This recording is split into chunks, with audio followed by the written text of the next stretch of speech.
Here I have Samsung Galaxy A15, and today I'm going to show you how to enter download mode on this device.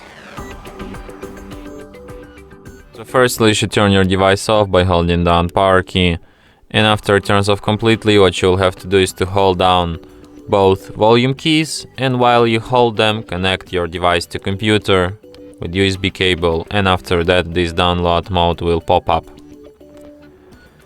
So as you can see, so basically here you can press volume up to continue, volume down to cancel, side key to show barcode. So when you're done using it, just select volume down and device will be restarted just as usual.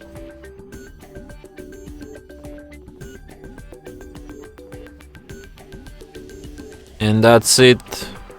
Thanks for watching. If you find this tutorial useful, don't forget to hit that like button and subscribe to our channel.